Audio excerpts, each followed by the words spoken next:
एक समय की बात है। महात्मा बुद्ध अपनी तपस्या में लीन थे। उन्हें तपस्या में बैठे हुए कई दिन बीत चुके थे।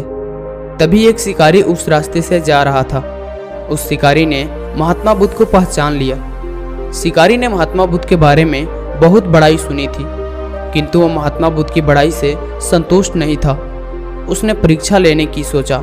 शिकारी पहले तो महात्मा बुद्ध का एक छोटा सा पत्थर फेंककर मारता है, किंतु महात्मा बुद्ध कोई प्रतिक्रिया नहीं करते, क्योंकि उनका मानना था शरीर को तकलीफ होती है परंतु आत्मा को नहीं। अंततः शिकारी द्वारा फेंके गए पत्थर के कारण शरीर को तो कष्ट हुआ, किंतु आत्मा को नहीं। शिकारी कुछ समय सोचता रहा कि महात्मा बुद्ध कुछ प्रक्रिया करेंगे, किंतु महात्मा बुद्ध अपनी तपस्या में लीन थे। उन्होंने कोई प्रतिक्रिया नहीं की। पुनः शिकारी ने पत्थर फेंका। वह पत्थर महात्मा बुद्ध के आंख पर लगा और उस जगह से खून बहने लगा। महात्मा बुद्ध को आभास हुआ उनके शरीर से रक्त बह रहा है, किंतु वह फिर भी अपनी तपस्या से नहीं उठे। शिकारी को गुस्सा आया और उसने पुनः एक पत्थर और महात्मा बुद्ध की ओर फेंका। महात्मा बुद्ध के शरीर से अब ज्यादा खून निकलने लगा। इतनी पीड़ा महसूस कर महात्मा बुद्ध की आंखों से आंसू निकलने लगा। शिकारी ने महात्मा बुद्ध के पास जाकर पूछा, आपको जब मैंने पत्थर मारा तो आपने कोई प्रतिक्रिया नहीं दी। महात्मा बुद्ध ने बड़े ही सरलता के साथ कहा, क्योंकि इसमें शरीर का कष्ट हुआ, मेरे मन और मस्तिष्क को नहीं। शिकारी अचंभित रह गया।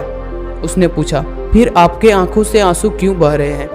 इस पर महात्मा बुद्ध ने पुनः कहा, तुम्हारे द्वारा किए गए अनुचित कार्य के परिणाम के बारे में मेरा मस्तिष्क, मेरी आत्मा विचार कर रो रही है। तुमने इतना बड़ा पाप किया है, तुम्हें कैसी सजा मिलेगी? बुद्ध की बातें सुनकर शिकारी महात्मा बुद्ध के चरणों में नतमस्तक हुआ और उनसे क्षमा याचना की। महात्मा बुद्ध क्षमाशील व्यक्ति थे।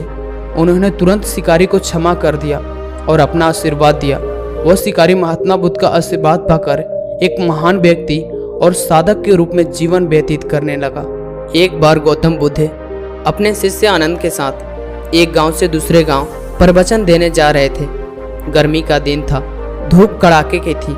रास्ते पर चलते चलते काफी समय हो गया था और अनंत के मन में सवाल उठ रहा था कि आखिर गांव कब आएगा और वह कितना दूर है। इतने में रास्ते में मिले एक खेत में एक बुजुर्ग आदमी काम कर रहा था।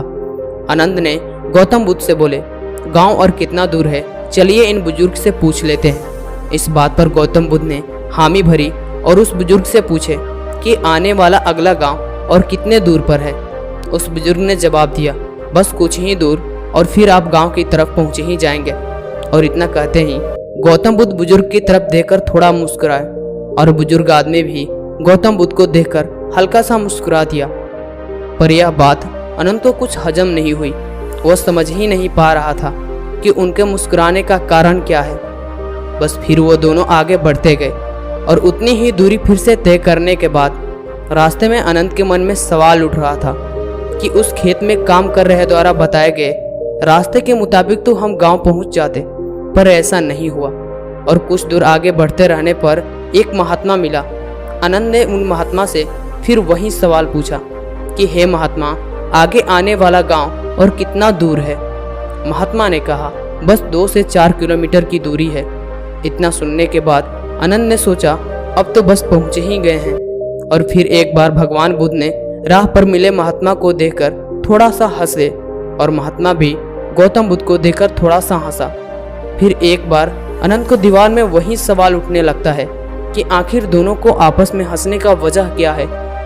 फिर से वो दोनों चल पड़ते हैं। रास्ते में कुछ दूर चलने के बाद एक बूढ़ी अम्मा मिलती है। आनंद ने बूढ़ी अम्मा से फिर वही सवाल पूछते हैं कि हे बूढ़ी अम्मा, अगले आने वाला गांव कितने दूरी पर है?